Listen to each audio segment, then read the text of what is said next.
Aucune incarnation humaine ne se produit dans le vide. Chaque être humain qui naît n'entre pas simplement dans un corps, il entre dans une époque, une culture, un champ historique spécifique qui a correspondu à ce qu'on a appelé le karma collectif et qui a opéré sur le chemin individuel d'une manière que la perspective limitée à la destinée purement personnelle a rarement pu percevoir aussi complètement. Rudolf Steiner a étudié ce qu'il appelle la loi des incarnations au sein des courants historiques, la loi selon laquelle ce que chaque être avait dû traverser dans la présente incarnation correspondait à quelque chose qui avait déterminé non seulement le chemin individuel, mais aussi l'époque et la culture dans lesquelles il s'était incarné d'une manière qui dépassait ce que la perspective du hasard avait pu articuler. Et ce qui avait été trouvé dans les archives akashiques avait confirmé qu'il y avait eu une véritable correspondance entre le karma individuel de chaque être et le karma collectif de l'époque et de la culture dans laquelle il s'était incarné. Une correspondance qui avait été le résultat de forces qui avaient opéré dans les états supraphysiques d'une manière que l'enquête avait confirmée comme étant vérifiable. Steiner enseignait que les grands courants historiques n'étaient pas simplement le résultat de forces économiques et politiques qui avaient opéré de manière purement physique, ils étaient également le résultat de forces spirituelles qui correspondaient au karma collectif de groupes d'êtres qui s'étaient incarnés ensemble, d'une manière qui avait créé les correspondances exprimées par les courants historiques. Et il avait été expliqué que ce qui semblait simplement le destin historique d'une époque correspondait à ce qu'on avait appelé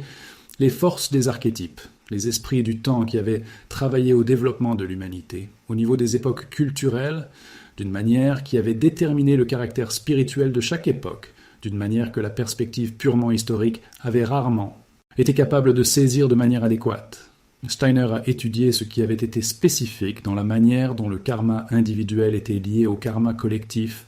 et ce qui avait été vérifiable dans la façon dont la loi des incarnations avait fonctionné, de manière à créer des correspondances entre ce qui avait été nécessaire individuellement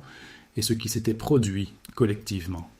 La loi avait fonctionné d'une manière qui avait créé une attraction entre ce qui était nécessaire individuellement et ce qui se passait collectivement.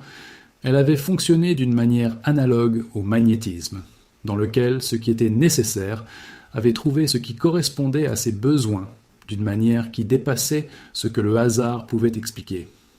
Comme le chercheur scientifique qui était né précisément à l'époque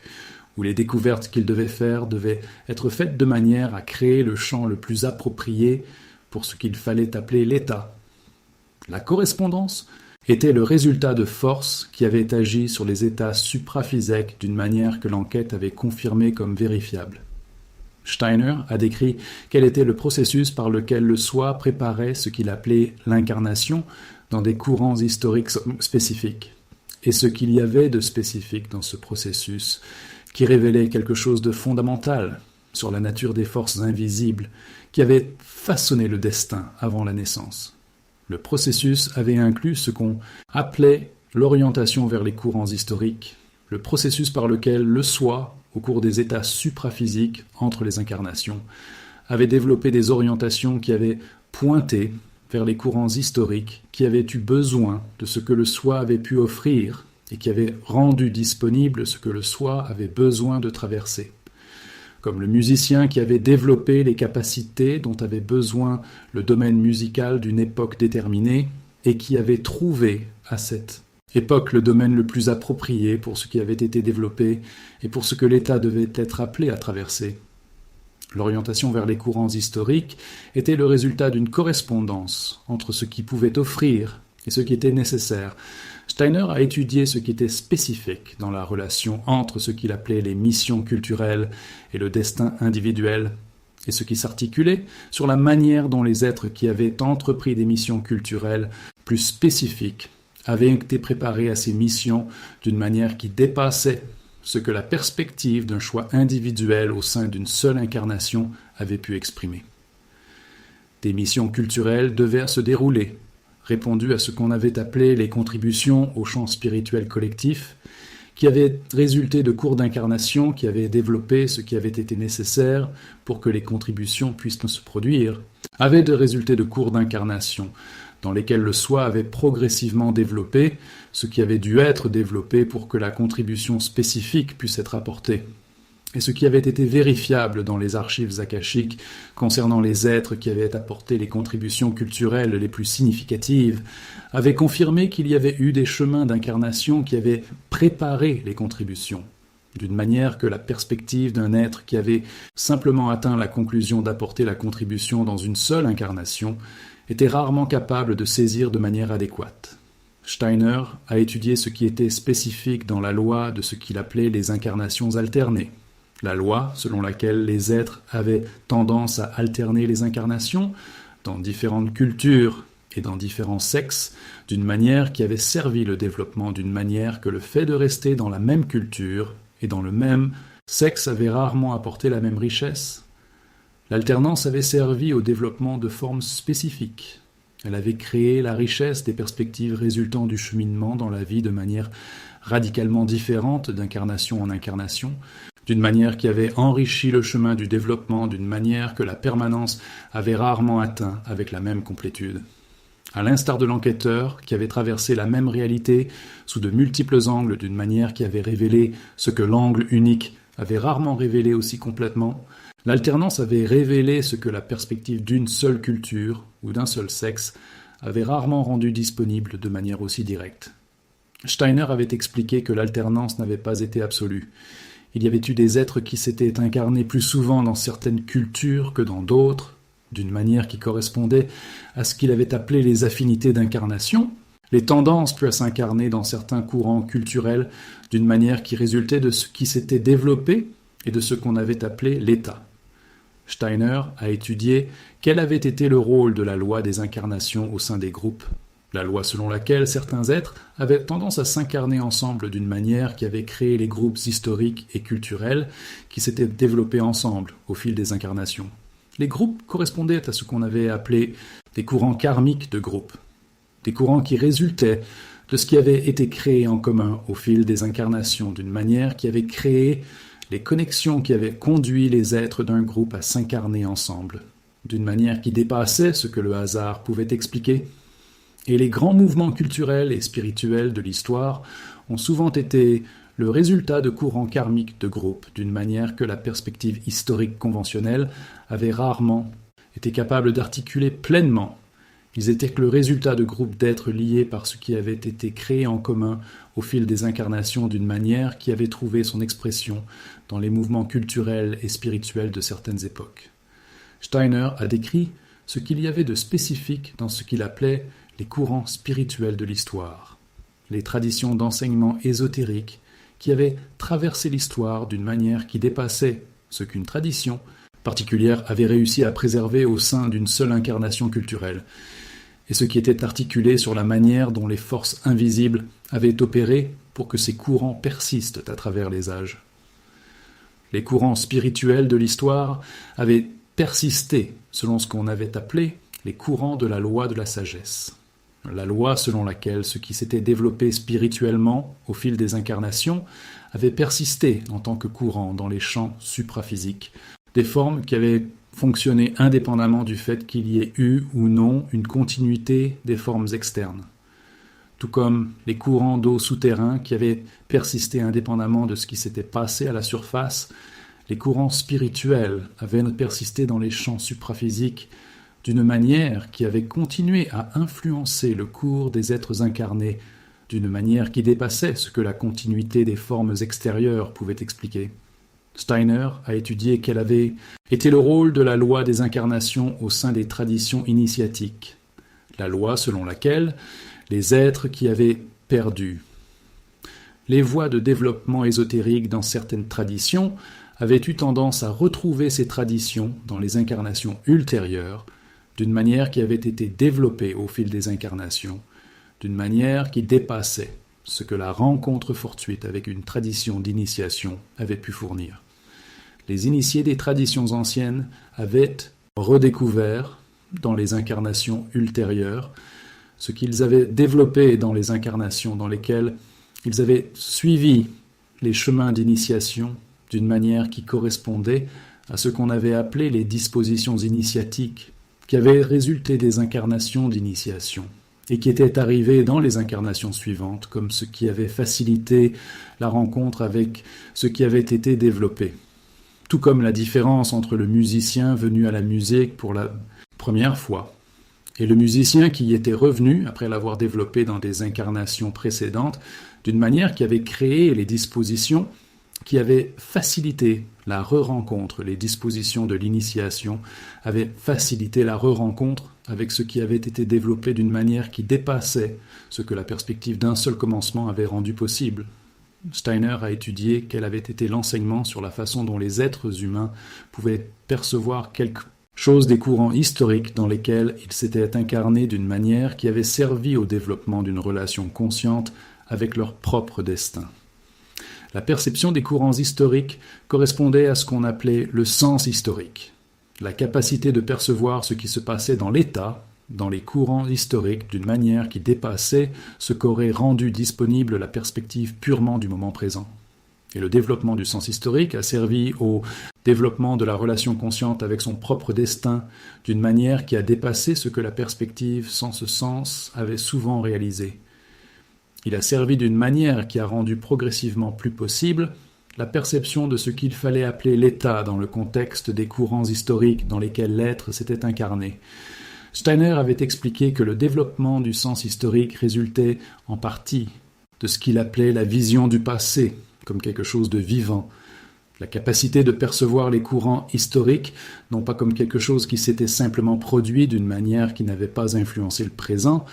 mais comme quelque chose qui avait continué à fonctionner d'une manière qui avait influencé ce qui se passait dans le présent, d'une manière qui dépassait ce que la perspective du présent isolé du passé pouvait percevoir de manière adéquate.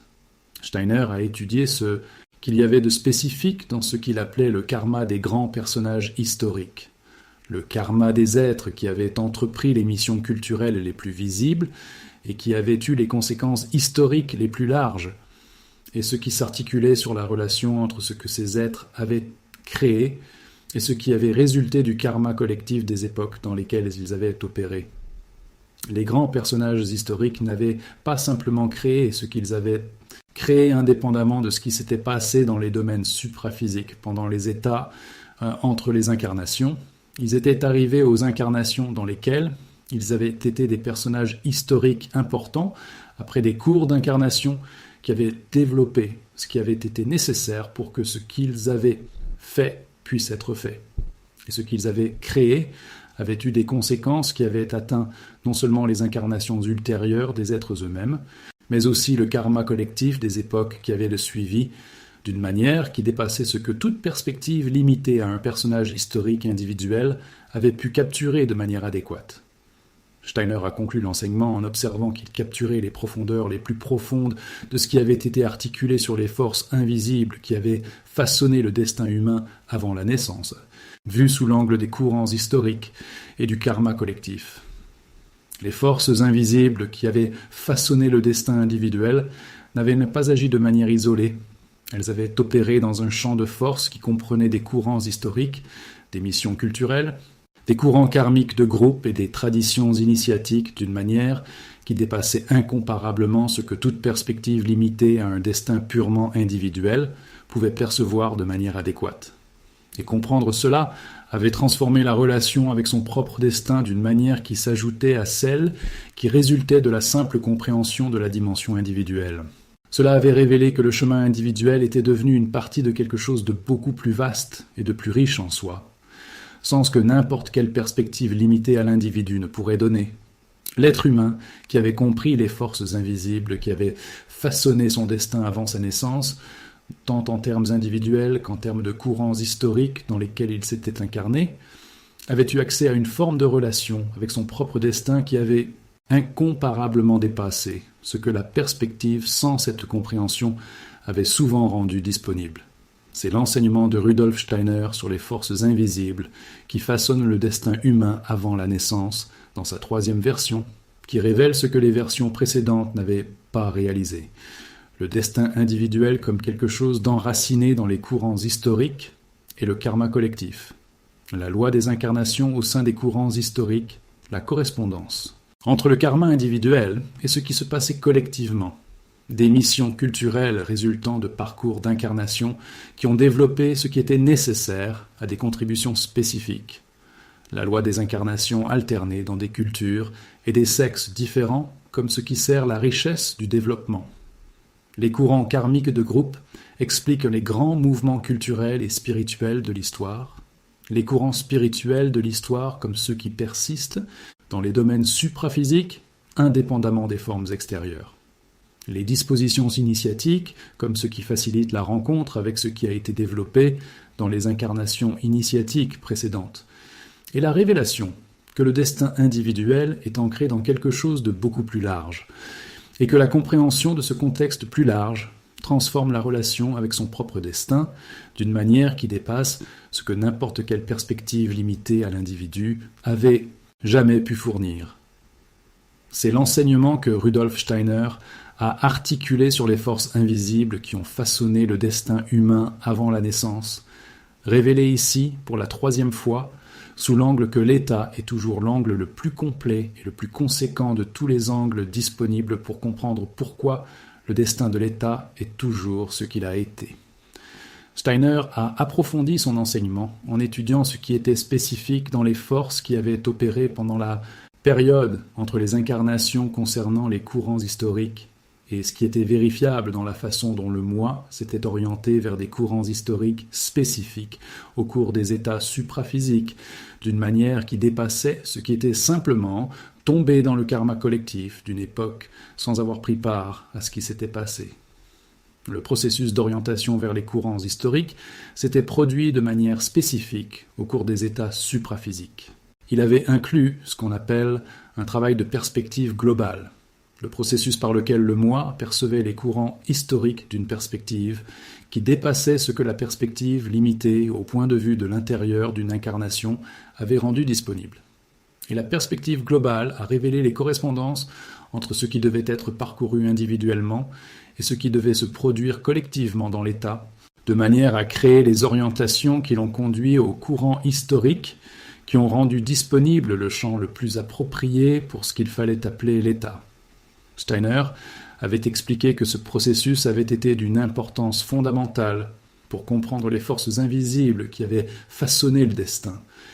Il avait révélé que ce qui semblait simplement le résultat de la naissance du soi, à un certain moment historique, était le résultat d'un processus d'orientation qui avait inclus le soi en tant que participant actif d'une manière qui dépassait ce que la perspective du déterminisme historique avait pu articuler. Steiner a étudié ce qui était spécifique dans la relation entre ce qu'il appelait le karma des groupes nationaux. Le karma résultant de ce qui avait été créé ensemble par les membres d'un groupe national ou culturel au cours des incarnations, et ce qui était articulé sur la manière dont le karma des groupes avait influencé le destin des êtres, qui s'étaient incarnés en tant que membres de ces groupes. Le karma des groupes avait fonctionné d'une manière qui avait créé ce qu'on appelait le destin collectif. Le karma avait travaillé sur les membres d'un groupe, d'une manière qui dépassait ce que le karma purement individuel pouvait pleinement expliquer. Et ce que j'avais appelé les grands événements historiques qui avaient affecté des groupes entiers d'êtres, les guerres, les calamités, les migrations et les profondes transformations culturelles, avaient correspondu aux résultats du karma collectif des groupes d'une manière que la perspective purement politique et économique avait rarement vue, et être capable de s'exprimer complètement. Steiner avait expliqué que le karma collectif des groupes devait être compris d'une manière qui allait au-delà de ce que le karma purement individuel couvrait, devait être compris d'une manière qui incluait la prise de conscience qu'il y avait eu des forces qui avaient opéré au niveau des groupes d'une manière qui dépassait ce que la somme des karmas individuels des membres du groupe aurait rendu disponible. Tout comme la différence entre le champ électromagnétique résultant de la disposition spécifique des charges d'une manière qui dépassait ce que la somme des charges individuelles avait produit, le karma collectif avait abouti à des manières qui dépassaient ce que la somme des karmas individuels avait pu expliquer pleinement. Steiner a étudié ce qui était spécifique dans la relation entre ce qu'il appelait la loi de la réincarnation et ce qu'il appelait la loi du karma, les deux lois les plus fondamentales qui régissaient les forces invisibles qui façonnaient le destin humain. Les deux lois avaient fonctionné ensemble. La loi de la réincarnation correspondait à ce qu'on avait appelé le mécanisme par lequel le soi avait traversé le cours des incarnations, et la loi du karma avait correspondu à ce qu'on avait appelé la loi qui avait régi les correspondances entre ce qui avait été créé au cours des incarnations et ce qui avait abouti aux incarnations ultérieures. Et les deux avaient fonctionné d'une manière qui avait révélé que le cours des incarnations n'avait pas simplement été une série de vies non liées, il avait été une voie unique de développement qui s'était produite au cours de plusieurs incarnations, d'une manière qui avait abouti à quelque chose qui avait grandi et approfondi d'une manière qu'aucune incarnation seule ne pouvait réaliser à elle seule. Steiner a étudié ce qui était spécifique dans la relation entre la loi du karma et ce qu'il appelait la véritable liberté. Et il a articulé la résolution de ce qui semblait être le paradoxe le plus fondamental entre les deux lois d'une manière qui dépassait ce que la plupart des perspectives avaient pu articuler avec la même précision. Le paradoxe semblait résulter du fait que la loi du karma avait fonctionné d'une manière qui avait déterminé ce qui était né, d'une manière qui semblait incompatible avec la véritable liberté de l'être, de traverser ce qui était né d'une manière qui résultait de ce qui avait été le plus véritablement le soi. Et la résolution avait été que le karma avait créé le champ des conditions, et que la liberté avait correspondu à ce que le moi avait fait avec les conditions auxquelles il était parvenu. Le karma avait créé le théâtre, et la liberté correspondait à ce que l'acteur avait fait au sein du théâtre. Steiner avait expliqué que cette résolution avait révélé quelque chose de fondamental sur la nature du cours des incarnations. Elle avait révélé que le cours n'était ni complètement déterminé par le karma, ni complètement libre d'une manière qui ignorait ce que le karma avait créé, mais quelque chose qui incluait à la fois le karma et la liberté,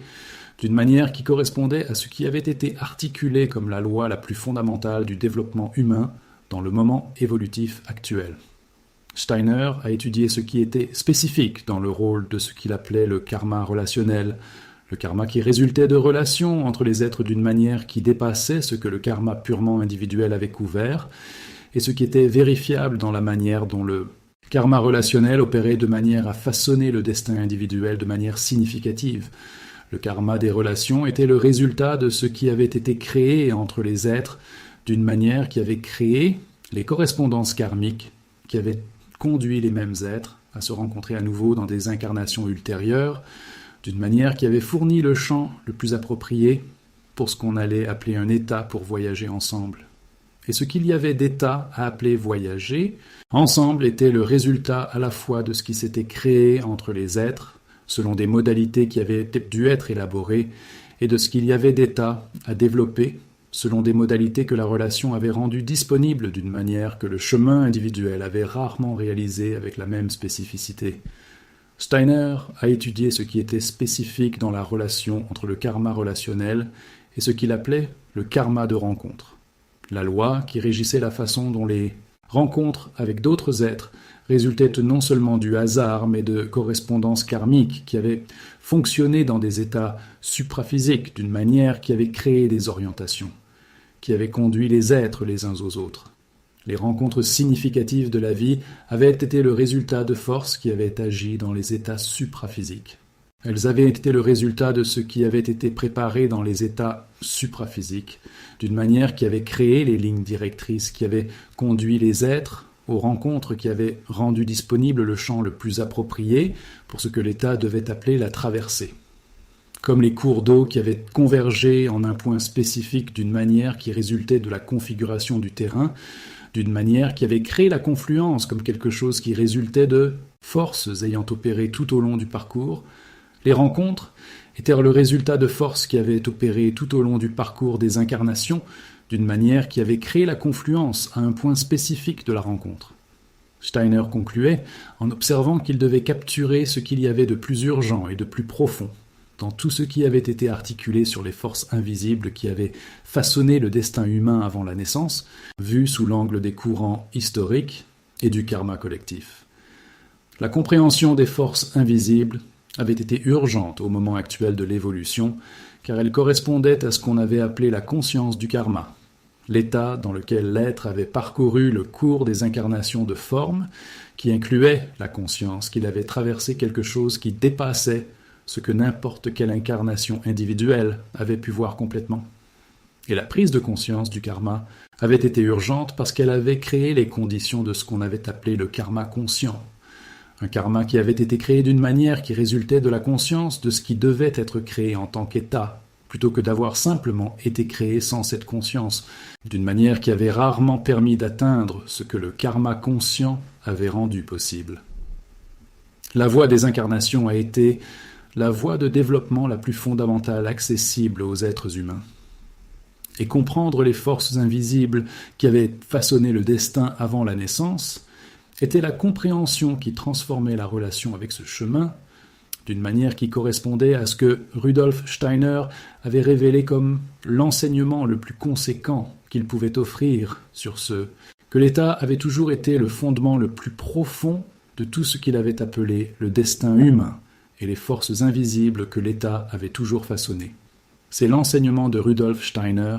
sur les forces invisibles qui façonnent le destin humain avant la naissance, dans sa 3e version, complet et articulé avec la précision qui distingue toujours la science spirituelle de Rudolf Steiner de toute spéculation sur ce qui déterminait le destin humain qui ne correspondait pas à ce que l'enquête directe des archives akashiques avait révélé comme le fonctionnement le plus vérifiable et le plus conséquent de toutes les forces qui avaient toujours fonctionné comme force de l'État, éléments invisibles qui avaient façonné le destin humain avant la naissance et tout au long de la vie incarnée. Steiner a abordé la dernière dimension, qui a rendu l'enseignement définitivement complet, ce qui avait été spécifique dans le rôle des forces spirituelles qui avaient opéré pendant le processus de préparation à l'incarnation dans les états supraphysiques d'une manière qui avait inclus non seulement les hiérarchies, mais aussi ce qu'il appelait les êtres avec lesquels le soi avait eu des liens spirituels qui dépassaient le karma ordinaire. Parmi ces êtres, il y avait ce qu'on appelait les maîtres, des êtres qui avaient atteint des degrés de développement dépassant ce que l'être humain ordinaire avait atteint au moment actuel de l'évolution et qui avaient travaillé au développement d'autres êtres d'une manière qui dépassait ce que les hiérarchies avaient accompli de manière directe avec chaque individu. Les maîtres avaient travaillé d'une manière qui avait fonctionné sur les états supraphysiques de manière spécifique. Ils avaient travaillé sur ce qu'il fallait appeler un état à traverser, d'une manière qui avait influencé ce qui avait été préparé comme condition de la prochaine incarnation, d'une manière qui dépassait ce que le travail des hiérarchies avait réalisé si directement avec chaque soi individuel. Et le résultat de ce travail était arrivé au mois après la naissance d'une manière que la perspective psychologique avait rarement été capable d'articuler pleinement. Il était venu sous forme de direction, venu d'une direction qui avait dépassé ce que le moi avait simplement produit de manière purement interne.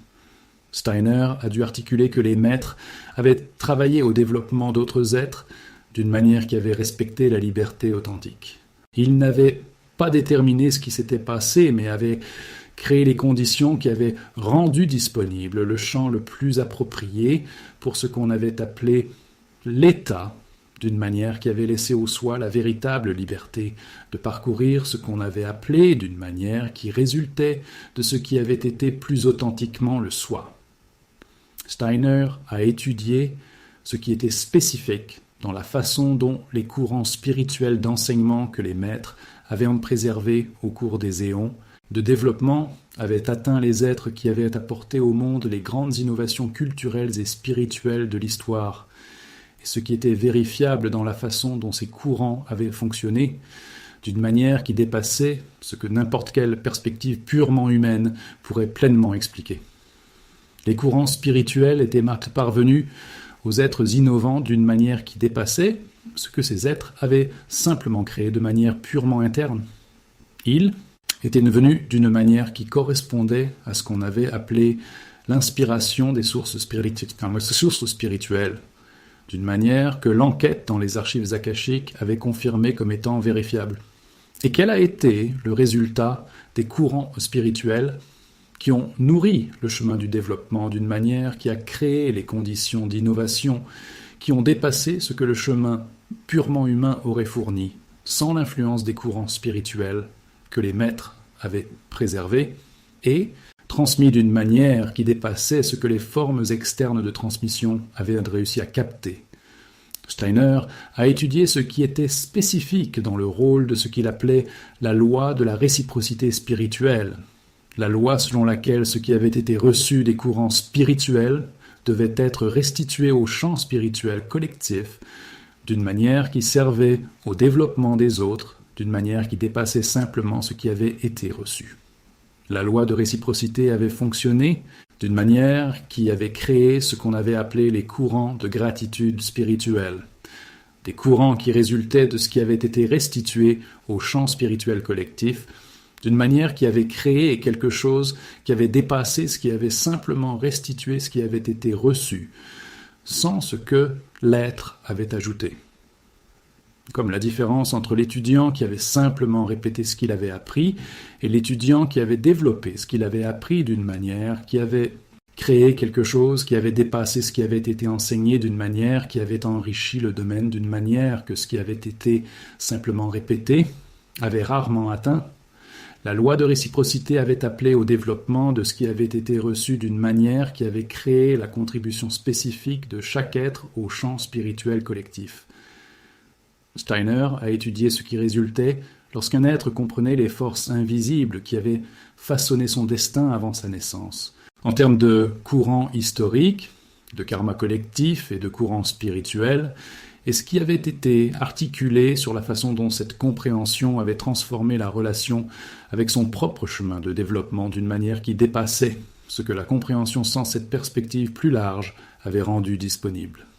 La transformation correspondait à ce qu'on avait appelé le sentiment de participation au processus évolutif plus large, l'état dans lequel l'être avait perçu son propre chemin de développement comme faisant partie de quelque chose qui avait dépassé le développement individuel d'une manière qui avait inclus des courants historiques, des missions culturelles, des courants karmiques de groupe et des courants spirituels qui avaient fonctionné d'une manière qui dépassait ce que toute perspective purement individuelle pouvait percevoir de manière adéquate. Et le sentiment de participation avait transformé ce qui était le résultat du chemin de développement d'une manière qui dépassait ce que le développement poursuivit sans que cette perspective ait souvent réalisé. Il s'était transformé d'une manière qui avait créé une qualité de présence dans le chemin lui-même, qui avait dépassé ce que le développement poursuivi simplement pour soi avait souvent rendu disponible. Steiner a conclu par l'observation définitive de ce qui avait été la troisième version de l'enseignement sur les forces invisibles qui avaient façonné le destin humain avant la naissance. Les forces invisibles avaient opéré à plusieurs niveaux. Au niveau du karma individuel de chacun, au niveau des courants historiques et du karma spirituel, collectif, au niveau des missions culturelles et des courants karmiques de groupe, et au niveau des courants spirituels que les maîtres avaient préservés sous des formes qui dépassaient ce que n'importe quelle forme extérieure pouvait complètement capturer. Et comprendre ces multiples niveaux a été la prise de conscience qui a révélé que le destin n'était pas simplement le voyage individuel d'un soi à travers une série d'incarnations, c'était la participation de chaque soi à quelque chose de beaucoup plus vaste et de beaucoup plus riche, en sens que toute perspective limitée à l'individu ne pouvait percevoir de manière adéquate. C'est l'enseignement de Rudolf Steiner sur les forces invisibles qui façonnent le destin humain avant la naissance, dans sa troisième version, définitivement complète. Les courants historiques comme champ collectif dans lequel s'insère le destin individuel, le karma collectif des groupes comme ce qui dépasse la somme du karma individuel. Les missions culturelles sont le résultat de parcours d'incarnation qui ont développé ce qui était nécessaire à des contributions spécifiques. La loi des incarnations alternées comme ce qui sert la richesse du développement. Les courants spirituels des maîtres comme alimentant les grandes innovations culturelles et spirituelles. La loi de la réciprocité comme ce qui appelle au développement de ce qui a été reçu plutôt qu'à une simple répétition. Et le sentiment de participation au processus évolutif plus large comme transformation la plus fondamentale que la compréhension des forces invisibles aura toujours mise à la disposition de l'être humain qui a suivi l'enseignement de Rudolf Steiner avec le sérieux que l'état a toujours été la condition la plus fondamentale de tout ce qui a été appelé Steiner avait toujours articulé les forces invisibles qui avaient façonné le destin avec l'espoir que la compréhension transformerait la relation avec son propre chemin, de manière à révéler ce qui avait toujours été possible lorsque l'être humain avait traversé ce que l'enseignement avait appelé la relation la plus authentique et la plus conséquente avec ce qui avait façonné le destin de chaque être incarné dans le domaine de développement le plus vaste et le plus riche qu'ait toujours été la vie incarnée, mettre à disposition.